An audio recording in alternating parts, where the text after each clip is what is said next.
మొత్తానికైతే ride start చేస్తున్నాం. వర్షం పడుతూ ఉన్నాయి కూడా. సో వర్షం పడుతూ ఉంటే చూస్తూ ఉంటే కాదు కదా, మనం ఇంకా రైడ్ చేయాలా, తప్పదు.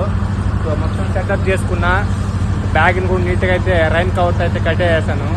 సో ఇంకా మనకు వేసుకోవడానికి కూడా రైన్ కవర్ అయితే ఉంది, నో ప్రాబ్లం. వేసుకొని రైడ్ చేస్తాను, తప్పదు ఇంకా. సో మనం యుద్ధాన్ని ఆపినామంటే మళ్ళీ మనకు కష్టం అవుతుంది. సో యుద్ధానికి కూడా మనం సిద్ధమైపోయాం రైడ్కి అయితే, వర్షం అన్న కూడా చూడకుండా. సో నైట్ అయితే ఇక్కడే స్టే చేసింది మనం. ఇక్కడ స్టే చేయడం వల్ల వాటర్ పడి మొత్తం టెంట్లోకి అయితే వచ్చేసింది. నైట్ స్లీపే లేదు అసలు, నైట్ అంతా నిద్ర లేదు. సో 3 అవర్స్ 2 అవర్స్ ఏం పడుకున్నా. సో అయినా రైడ్ చేయాలి కాబట్టి తప్పదని చెప్పేసి ఇంకా నేను రైడ్ స్టార్ట్ చేస్తున్నా ఓన్లో కూడా. సో ఇంకా ఇక్కడున్న పెట్రోల్ బంక్లో అన్న వాళ్ళు కూడా అయితే మంచిగా టీ ఇచ్చారు, మంచిగా చూసుకున్నారు. ఇంకా వాళ్ళు ఉండమని చెప్పారు. ఇంక నేనే రైడ్ వెళ్ళాలని చెప్పేసి వెళ్ళిపోతున్నాను.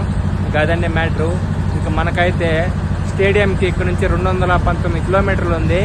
సో గుజరాత్ స్టేడియంకి, నరేంద్ర మోడీ స్టేడియంకి వెళ్తానని చెప్పాను కదా. సో అదే మ్యాటరు. మన గమ్యాన్ని సాధించాలంటే ఇలాంటివి ఎన్నో ఎదుర్కోవాలన్నమాట. సో ఎగ్జాంపుల్ నాకు ఇవే అనమాట, ఈ వర్షాలు కానీ ఎండలు కానీ. సో ఎన్ని వచ్చినా కూడా ఎదుర్కొని వెళ్ళాలి ముందుకి. సో మనం అనుకున్న లక్ష్యం సాధించాలంటే ఇవన్నిటిని తొక్కుకుంటూ వెళ్ళాలా, అదే మ్యాటర్. ఇక్కడ చాయ్ తాగుదామని వస్తే అదే అండి టీ తాగుదామని వస్తే ఇలా కూరగిన్నెలో పోయిస్తున్నారు. ఎలా తాగాలి చెప్పు? మామూలుగా మనం గ్లాసులో తాగాలి, వాటి ఇక్కడ కూరగిన్నెలో తాగాల.